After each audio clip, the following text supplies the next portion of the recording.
ঋণ দেবার নাম করে সাধারণ মানুষের কাছ থেকে ৩ কোটি টাকা হাতিয়ে নেওয়ার অভিযোগ উঠল DL and Bharat finance and utility service নামে কোম্পানির ডিরেক্টর দেবাশিস দের বিরুদ্ধে। থানায় দায়ের হল মামলা। সাম্প্রতিককালে DL and Bharat finance and utility services নামক একটি সংস্থা ছোট্ট পার্বত্য ত্রিপুরার রাজধানী আগরতলা আমতলী থানার অধীনস্থ সায়েন্স সিটির পাশে নিম পার্ক নামে এলাকায় অফিস খুলেছিল। গত নভেম্বর মাসে হঠাৎ এই সংস্থা কাজকর্ম বন্ধ করে দেয়। ঋণ দেবার নামে সাধারণ মানুষের কাছ থেকে কমপক্ষে ৩ কোটি টাকা হাতিয়ে নিয়েছে এই সংস্থা। এই প্রতারক সংস্থার মূল মাথা তথা DL and Bharat finance and utility সার্ভিসেসের ডিরেক্টর দেবাশিস দের বিরুদ্ধে আমতলী থানা মহকুমা প্রশাসন সহ পশ্চিম ত্রিপুরা জেলার পুলিশ সুপারের কাছে লিখিত অভিযোগ জানানোর পরও সেই টাকা কোনো এক রহস্যজনক কারণে উদ্ধার করতে পারছে না পুলিশ। বুধবার আগরতলা আমতলী থানার পুলিশের নিকট দ্বারস্থ হয়ে এমনটাই অভিযোগ করেছেন এই কোম্পানির একজন কর্মচারী মনোজ দত্ত। তিনি আরও অভিযোগ করেছেন, ওই ফাইন্যান্স সংস্থায় তিনি সহ আরো 7 জন কর্মী কাজ করতেন। প্রত্যেকের সঙ্গে প্রতারণা করেছেন দেবাশিস দে।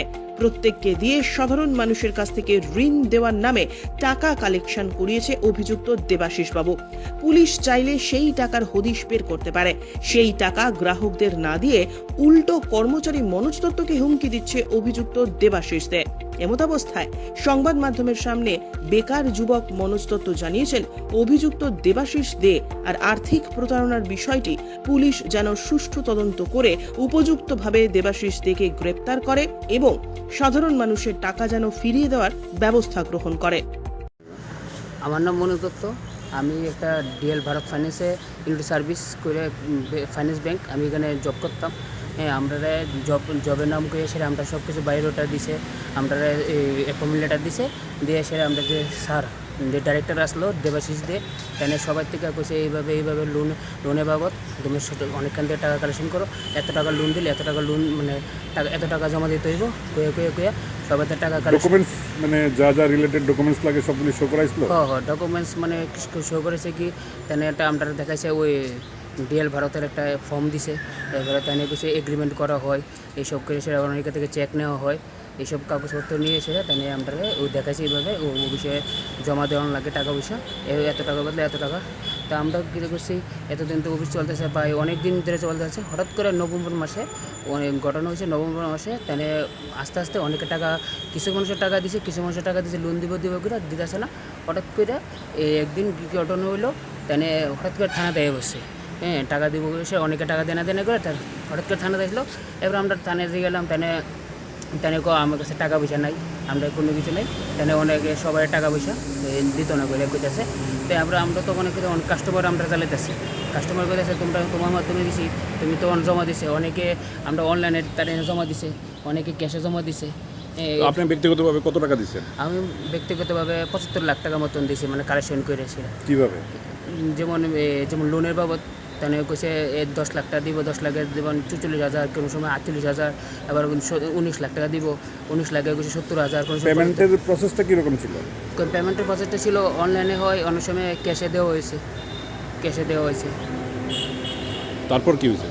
তারপর এবার তো আমরা তো আর কোনো সলিউশন পাইতেছি না, তাই তো কইতেছে টাকা পয়সা তাই দিয়ে এত না, তাই কইছে বলে টাকা পয়সা নাই।